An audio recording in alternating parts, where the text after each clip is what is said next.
Today, we're going to learn about the historical truth behind the 1963 movie, Cleopatra. To help us on our quest, we're joined by one of the world's most renowned Egyptologists. And if you're into the history of ancient Egypt, you probably already know who it is that I'm talking about. Dr. Zahi Hawass has been at the forefront of Egyptian archaeology for most of his career. He's taught Egyptian archaeology and history at the American University in Cairo. He was the chief inspector at the Giza Pyramid Plateau, and he was the first Minister of Antiquities for Egypt. All right, I'd like to start by kind of setting up how Cleopatra, the 1963 movie, explains things. It kind of follows from Julius Caesar visiting Egypt, and he finds that Ptolemy is on the throne, but then his sister, Cleopatra, has fled Alexandria because there's some sort of animosity between them.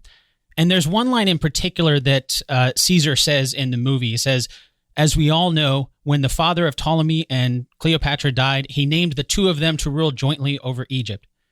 So with this setup, Dr. Hawass, can you explain a bit about who Ptolemy and Cleopatra were from a historical perspective? Were they really brother and sister that had some sort of animosity over that?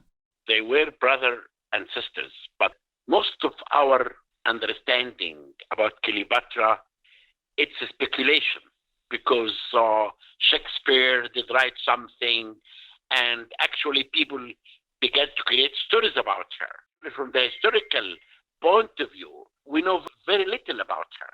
But the fact, in ancient Egypt, the pharaoh cannot be a woman. The pharaoh has to be a man. And therefore, the father knew Cleopatra cannot be a pharaoh by herself. This is why he had to appoint his other son that is not capable of ruling. But with the support of Cleopatra, the two of them can rule the country. This part is true.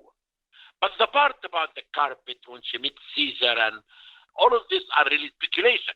Because people think that she was in love with Caesar and Mark Antony. The reason that she wanted to go in the armies of Caesar is to get power. And therefore, she wanted the power not only to rule Egypt, but after that, she thought that she can rule the world. But I don't really think Cleopatra was in love with any one of them at all. She was an intelligent woman. She spoke many languages.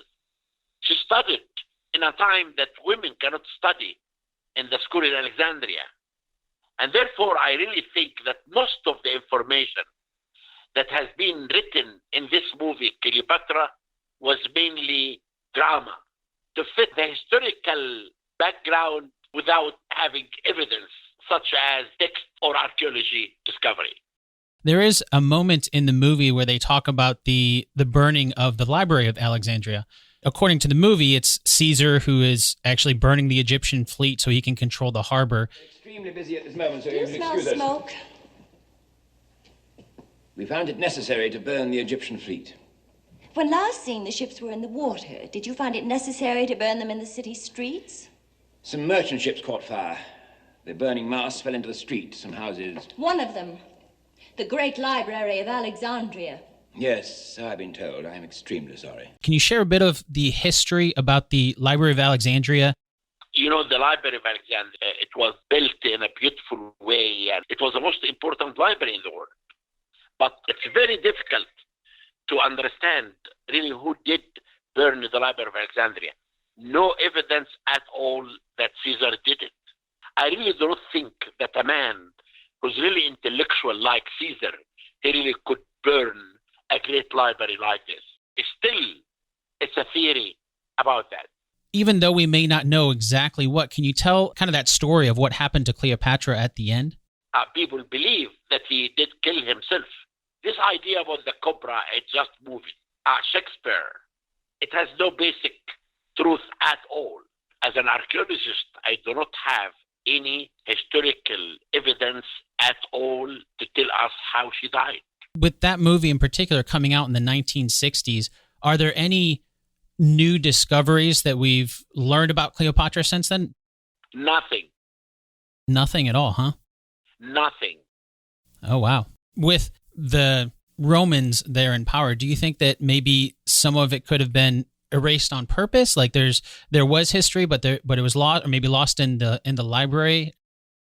I really do not think so, because Alexandria was buried under the ground as till today. Most of the archaeological discoveries that happening in Alexandria came by accident. Maybe the historical evidence about Cleopatra is still buried somewhere under modern Alexandria.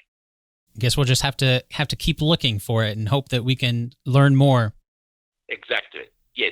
Thanks again so much to Dr. Zahi Hawass for taking the time to chat about the true story of Cleopatra with us.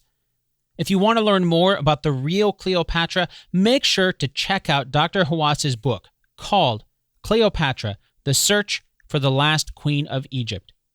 You can also visit Dr. Hawass's website to learn more about his work at drhawass.com. And that brings us to an end of this video. If you want to hear the full interview with Dr. Hawass, you can find that alongside over 100 other movies that we've covered at basedonatruestorypodcast.com. I'll make sure to put all those links down below.